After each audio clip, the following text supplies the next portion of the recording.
고수가 쪽배를 타고 강을 건너게 되었습니다. 그가 뱃사공에게 물었습니다. 여보게, 자네 철학을 아는가? 모릅니다. 자네는 생애 4분의 1을 잃었군. 그럼 지질학은 아는가? 전혀 모르는데요. 그럼 생애 절반을 잃었군. 천문학은 아는가? 들어보지도 못했습니다. 자네 생애 4분의 3을 잃었군. 그때 갑자기 배가 기울여서 둘 다 물에 빠졌습니다. 그때 사공이 교수에게 물었습니다. 교수님은 헤엄칠 줄 아십니까? 못 치네. 그럼 교수님은 생애 전부를 잃었습니다. 이 이야기 속에 교수님은 그 자신의 지식을 자부했던 것입니다. 세상에는 서로 비교할 수 있는 차이들이 많이 존재합니다. 지식이 많은 사람과 지식이 적은 사람, 부자와 가난한 사람, 보통 사람, 이런 차이 나는 사람들이 많이 같이 공존하고 살고 있습니다. 그러나 이런 비교가 무색하는 순간에 그것은 살고 죽는 문제가 생길 때는 누가 부자냐, 누가 지식이 많냐, 그런 것이 아무 소용이 없다는 거예요. 죽음 앞에서는 지식도 재산도 권력도 소용없다는 것입니다. 죽음 앞에서는 살아남은 사람이 최고입니다. 살아남은 사람이 위대합니다. 하지만 불행하게도 대부분 사람들이 이런 어리석음을 가지고 살아간다는 것입니다.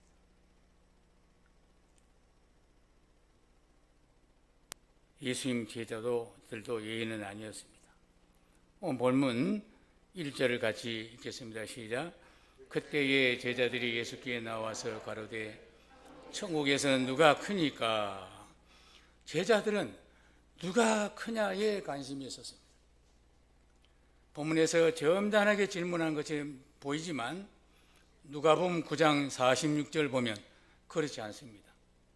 누가복음 9장 46절도 같이 읽겠습니다. 제자 중에 누가 크냐 하는 변론이 일어나나니 하고 되어 있습니다. 공동번역 성경은 제자들 가운데 누가 제일 높으냐 하는 문제로 그들 사이에서 다툼이 일어났다고 기록하고 있습니다. 그들은 가장 위대하신 예수님 앞에서 누가 큽니까? 에 관심이 있었고 누가 크냐에 잘난 척 했습니다.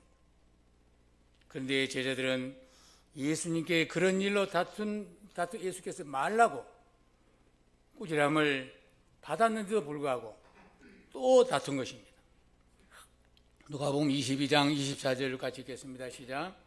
또 저희 사이에 그중 누가 크냐 하는 다툼이 난지라. 9장에서 이 문제로 다투더니 같은 문제로 또 다투었습니다. 그것도 더 심각한 것은 이들이 다투는 자리가 최후 만찬을 먹는 자리였다는 것입니다. 이제 2시간 후면 예수님이 겟세마네 동산에서 잡히실 것이고 몇 시간 후면 십자가에서 죽으실 텐데 제자들은 누가 크냐고 다투고만 있었으니 얼마나 한심한 일입니까? 사랑하는 여러분, 우리는 어떻습니까? 다른 사람보다 조금만 더 나오면 우쭐한 게 우리 마음 아닙니까?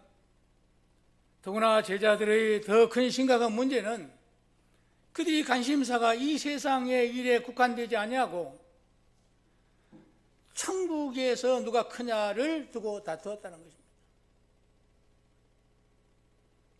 누가 크냐의 문제는 천국까지 가지고 갈 생각을 하고 있었던 것입니다. 그러나 우리는 분명히 알아야 합니다. 천국에선 그런 것이 아닙니다. 제자들이 천국을 오해한 것입니다. 천국은 경쟁하는 것이 아닙니다. 천국은 다른 사람을 밟고 위에 올라서서 우쭐하는 것이 아닙니다. 천국이 이 세상과 정반대라는 것을 몰랐던 것입니다. 천국이 세상과 똑같다면 무엇 뭐 때문에 우리가 하나님을 믿어야 하고 예수를 믿어야 하겠습니까? 예수님은 천국에는 시집도 가지 않고 장가가는 일도 없다고 하셨습니다. 천국과 이 세상은 완전히 차원이 다름을 늘 말씀하셨습니다. 그러므로 천국에서 누가 크냐를 두고 다투는 것은 잘못 관심사였습니다. 진심으로 제자들이 가져야 할 관심이 있다면 천국에 누가 크냐가 아니라 어떻게 하면 천국에 들어갈 것인가가 관심인 것이었습니다. 우선 천국에 들어가는 문제, 다른 게 가장 큰 들어가는 게 문제입니다. 천국에서 누가 크냐는 나중에 하나님께서 보시고 알아서 상 주실 것입니다. 예수님은 어린아이 하나를 가운데에 세우셨습니다. 2절을 같이 읽겠습니다. 시작.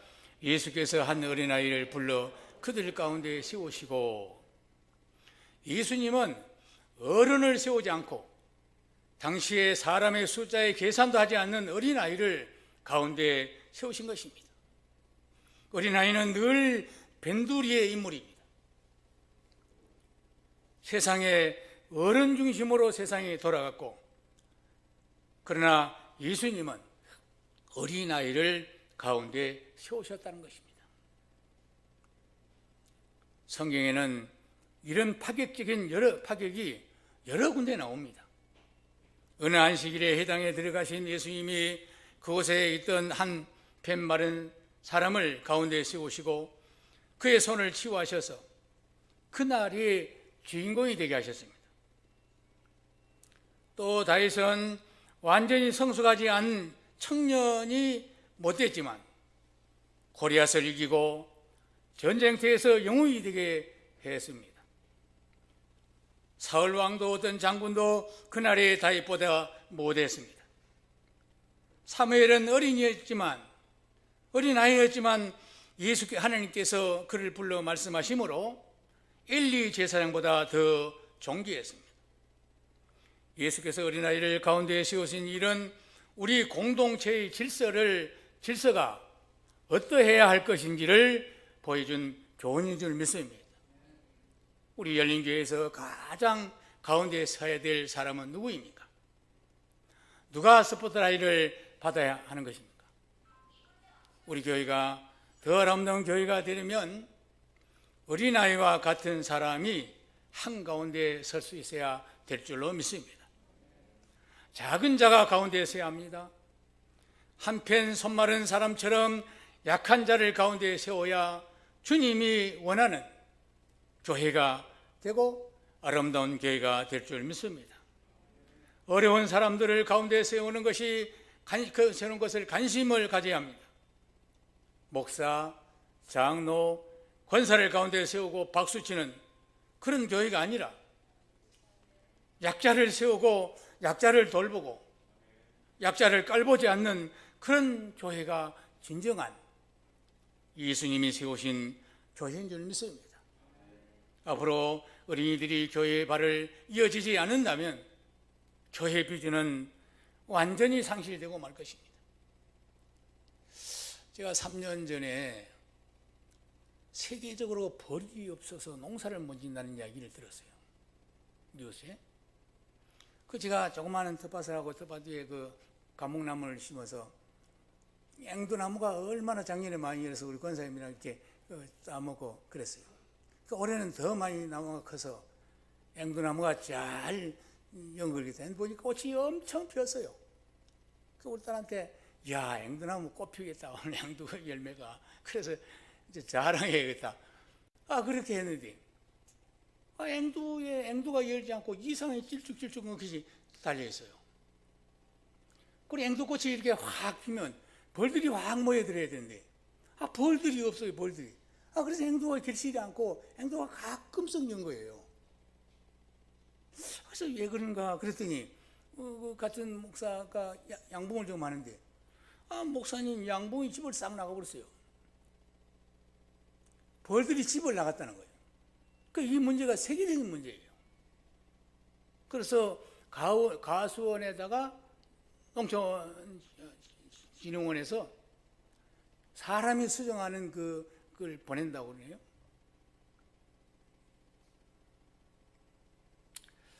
우리는 수없는 말씀을 듣고 세상 돌아가는 그런 징조들을 보고 있습니다. 그러나 그것이 그렇겠지, 그러느니 내가 벌이 없어진다 소리를 뭐 그렇지, 그러겠지 그랬어요. 그 실제 지금 우리에게 나타나고 있습니다.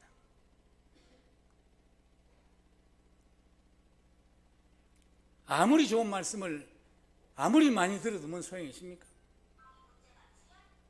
우리는 코로나 팬데믹 이후의 시대를 정말로 믿음의 안목을 가지고 살지 않으면 안 되는 시대가 옵니다.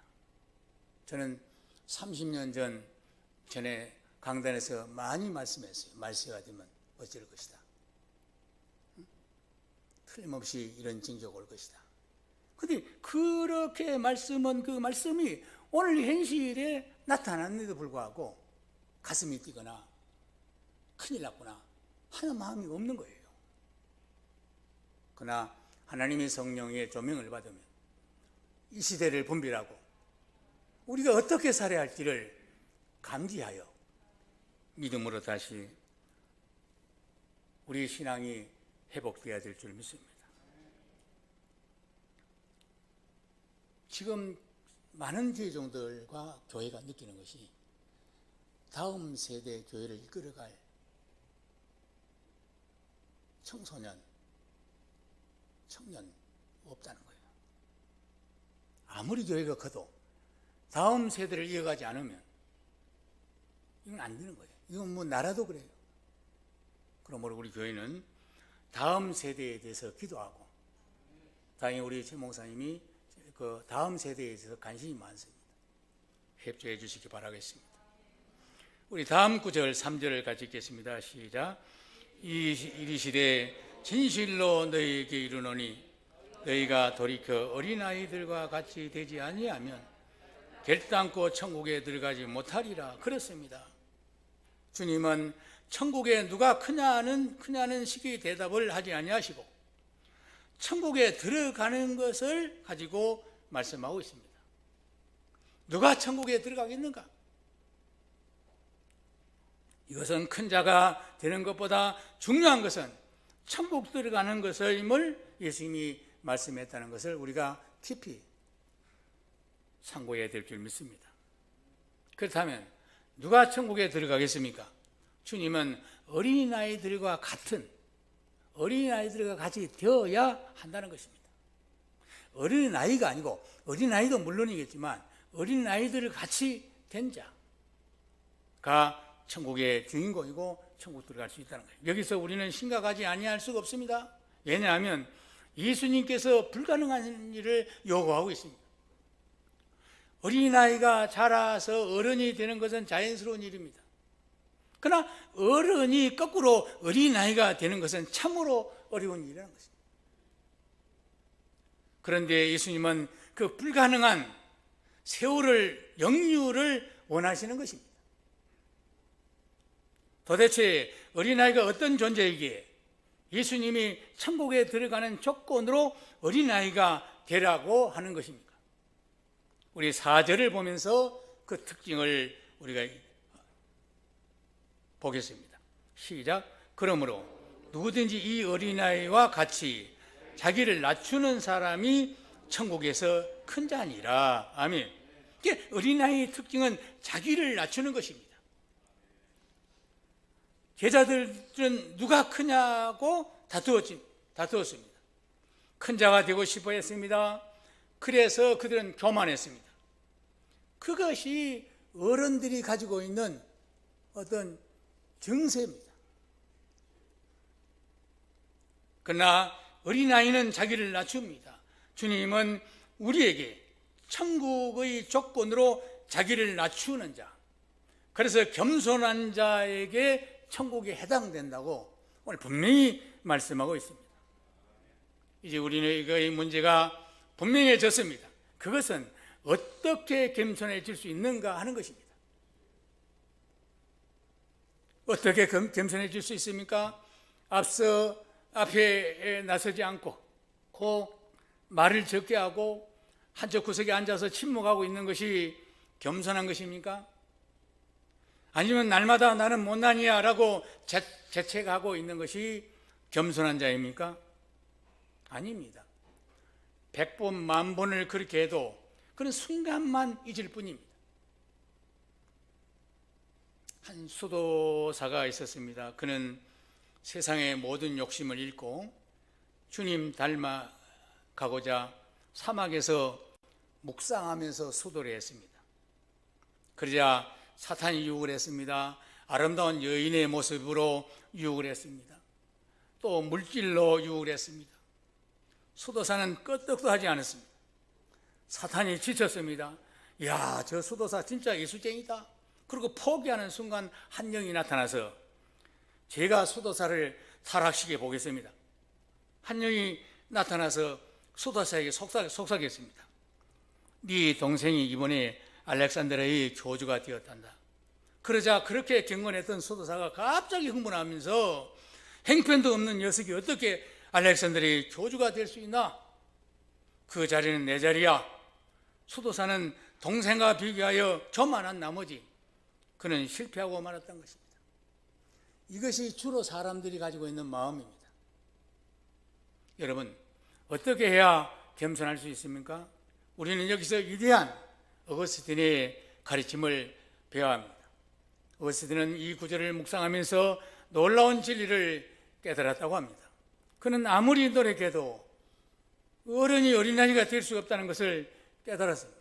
그러면서 다시 태어날 수밖에 없다. 거듭나야 어른이 어린아이가 될 수 있다는 것을 깨달았습니다. 여러분, 우리는 구원의 조건이 거듭나는 것입니다.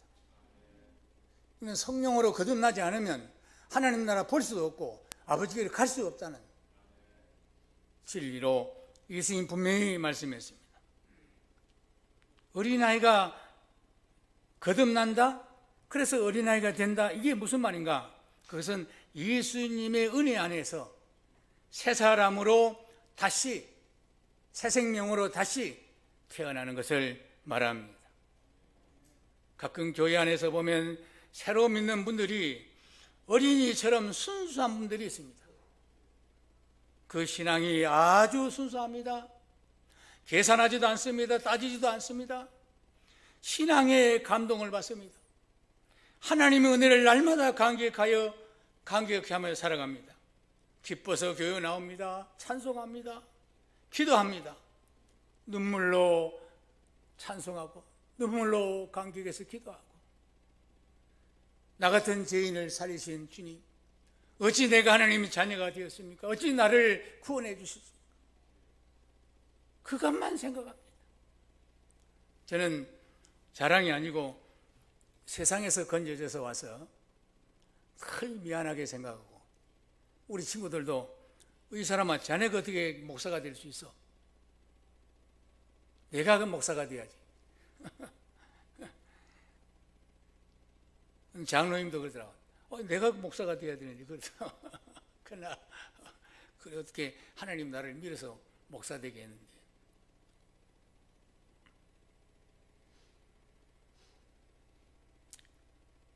거듭나면 되는 것입니다. 옛날에는 성령의 불을 많이 받는다 많은 소리를 했어요.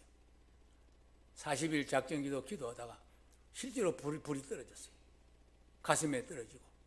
그 이후로 이제 거듭났는데 이제 예습관들이 있으니까 거의 또 갑자기 바뀌지는 않아요.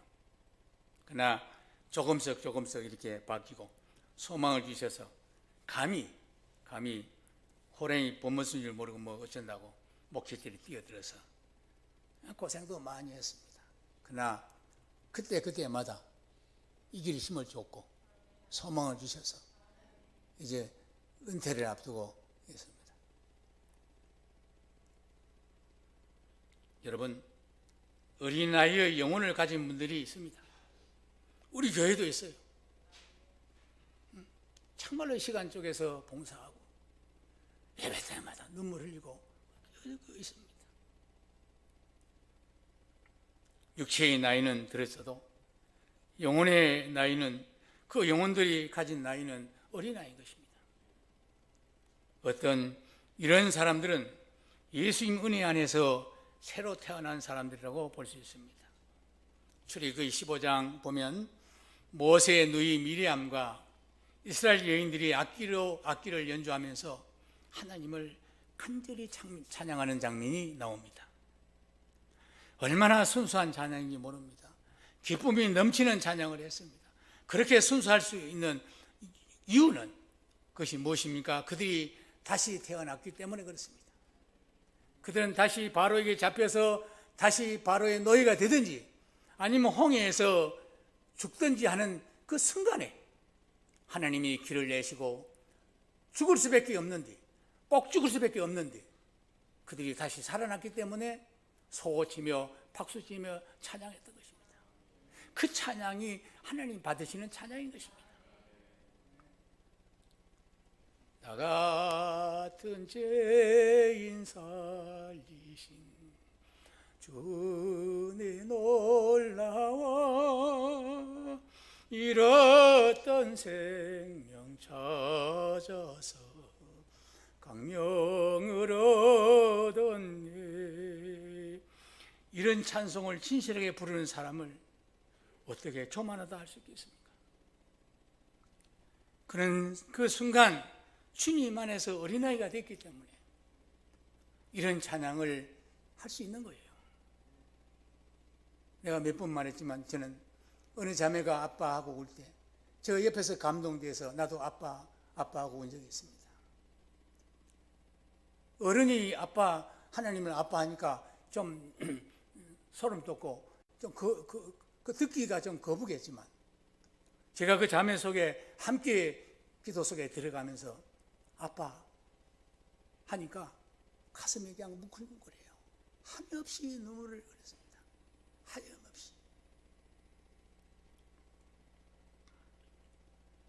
여러분, 겸손해지려면 예수 안에서 성령으로 거듭나시기를 축원합니다. 하나님의 은혜 안에서 과거의 사람은 죽고 새 사람으로 태어나면 겸손한 사람이 되는 것입니다. 하나님이 쓰는 사람이 되는 것입니다. 그래서 거듭나라, 니고데모에게 거듭나야 할 것이라. 물과 성령으로 거듭나지 않으면 결단코 천국에 들어가지 못할 것이라. 예수님이 말씀하신 이유가 그래야 겸손하기 때문에 그렇습니다. 새 찬송가 565장 가사를 보면 이 찬송을 어린아이들만 찬송한다고 하면 오해인 것입니다. 어린아이의 영혼을 가진 겸손한 모든 성도는 이 찬송을 해당하는 것입니다. 이 찬송이. 예수께로 가면 나는 기뻐요. 걱정 근심 없고 정말 즐거워. 예수께로 가면 나는 기뻐요. 나와 같은 어린아이를 부르셨어요. 이 모든 예수 이름으로 거듭나고 예수님을 품고 새로 거듭난 모든 성도는 이 찬양이 해당되는 것입니다. 예수 안에서 기쁨과 감사가 충만한 찬송이죠. 우리 모두 영적으로 어린아이로 다시 태어나고 저희가 안다고 많이 배웠다고 교만한 그런 것을 보이지 말고 많이 알고 많이 배웠으면 오히려 더 벼처럼 고개 숙여서 그의 행동에 그의 모습에 겸손히 보이도록 그렇게 해야 교회답고 아름다운 교회가 세워질 줄 믿습니다. 모든 교만과 더러운 것을 버리고 어린이의 영혼으로 거듭나야 천국 백성이 되기 때문에 우리는 오늘 본문을 묵상하고 우리 삶에 적용하여 주님 앞에 섰을 때 후회하지 않는 저와 여러분이 되기를 바라겠습니다. 우리 6절 같이 또 읽겠습니다. 시작. 누구든지 나를 믿는 자 이 작은 자 중에 하나를 실족하면 차라리 연자맷돌이 그 목에 달려서 깊은 바다에 빠뜨는 것이 나으리라. 소자인 어린아이를 실족시키게 하느니 차라리 맷돌을 목에다 걸고 깊은 물에 빠져 죽어버린 것이 낫다는 것입니다. 여기서 어린아이만 국한되는 것이 아닙니다. 사실은 어린 신자, 우리가 말하는 초신자를 실족시키면 죽는 것이 낫다는 것입니다. 여러분, 어린아이를 실족시킨 것이 무엇입니까? 장난감을 사주지 않는 것입니까? 야단을 치는 것입니까? 필요하면 야단도 취하고 잘못된 건 사주지 말아야 합니다. 그런 문제가 아니라 정말로 우리의 자녀를 실족시키고 천국에 가지 못하게 하는 것이 차라리 죽는 것이 낫다는 거예요. 앞에서 예수님은 큰 자가 되는 것보다 천국에 들어가는 것이 중요하다고 계속 말씀하고 있습니다. 그런데 우리 자녀들을 천국 자녀로 키우지 못하면 그것보다 더 심각한 일이 없고 실족시키는 것이 없다는 것입니다. 어느 날 이새의 집에 이스라엘 최고의 지도자 사무엘이 찾아옵니다. 하나님 명령을 받은 사무엘이 찾아온 것은 곧 하나님이 이새의 집에 찾아온 것입니다. 얼마나 영광스러운 일입니까? 그렇다면 이새가 뭘 잘했기에 하나님의 사자, 하나님의 대리자가, 대언자가 찾아왔겠습니까?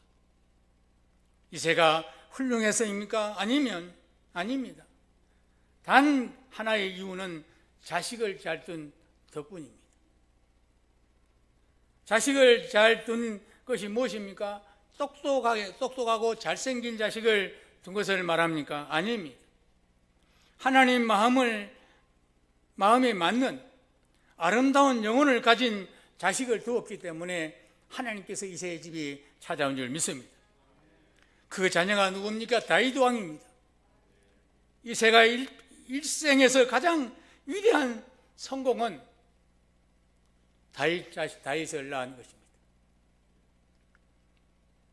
다윗은 출출한 외모를 가지지 못했고 막내의 서러움을 받으면서 집안에 허대의 일이나 양치는 일이나 그런 잔일을 했습니다. 그러나 그에게는 아름다운 영혼이 있었습니다. 출출한 영성을 가지고 있었습니다. 자연의 아름다움 속에서 하나님 능력을 발견한 그는 영안이 열려버렸습니다. 하나님을 향해 뜨거운 믿음을 가졌습니다. 한마디로 다윗은 하나님 마음에 합한 자로 오릅니다. 우리는 지금 자녀들을 어떻게 키우십니까? 누가 크냐의 경쟁에서 이기는 자녀로 만드는 일에 치중하고 있습니까? 천국 자녀로 키우는 일에 소홀하지는 않습니까? 어거스틴의 침묵 제2권 3장에 보면 부모를 원망하는 내용이 나옵니다. 그는 당시 멀리 유학길을 떠나는 자식에게 필요한 모든 것을 힘겹도록 마련해주는 아버지에 대한 칭찬하지 않고 원망하는 것을 기술했습니다. 부유하게 사는 사람들은 많이 있으나 자식을 위하여 이런 일을 하는 사람들은 거의 없기 때문이었습니다. 그러나 유감스럽게도 나의 아버지는 나의 마음이 하나님 앞에 정상적으로 성장해야 하며 정결한 행동을 해야 한다는 것에는 관심이 없었다고 그럽니다. 아버지는 유일한 소망이 있다면 자식이 훌륭히 학업을 마치고 세상적으로 성공하기를 원하는 것이었습니다. 그러나 그러한 소망은 나의 마음의 밭에 경작하는 농부 대신 하나님으로부터 멀어질 뿐이었다고 고백하고 있습니다. 외모가 아름다운 자녀를 가지고 하나님의 주목받을 수 없습니다. 신체가 건강한 자녀를 가지고 하나님 주목을 받을 수가 없습니다. 공부를 잘하는 아이를 가지고 하나님 방문을 받을 수가 없습니다. 영혼이 아름다운 천국 자녀로 키워야 그 집에 하나님이 오시고 할렐루야 그를 키우시고 그를 위대하게 하시는 것입니다.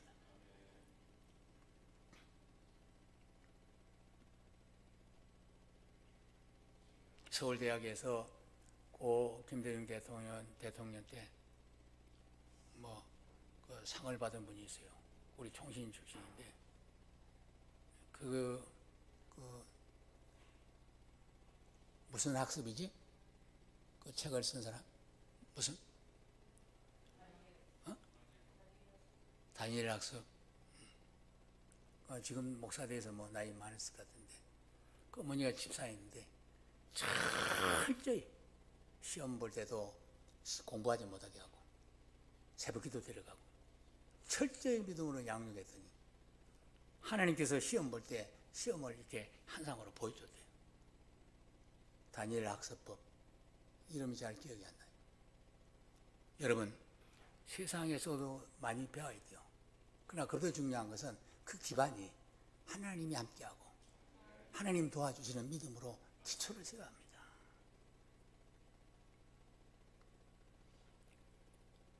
하나님께서 인정하는 영혼이 아름다운 사람이며 결국 큰 자가 되고 마는 것입니다. 우리는 기억해야 합니다. 큰 자가 됨으로써 천국 백성이 되는 것이 아니라 작은 자라도 또 큰 자라도 겸손한 자가 천국 백성으로서 큰 자가 될 수 있다는 사실을 늘 기억하시기를 축원합니다. 4절의 말씀처럼 자기를 낮추는 그가 천국에서 큰 자가 된다는 것입니다. 우리 모두 주님 안에서 우리 각자가 거듭남으로 겸손한 어린이가 되기를 다시 한번 축원합니다. 아울러 우리 자녀들을 천국 자녀로 키우는 우리의 일에 최선을 다하는 우리 열린교회가 되기를 예수님을 축원합니다.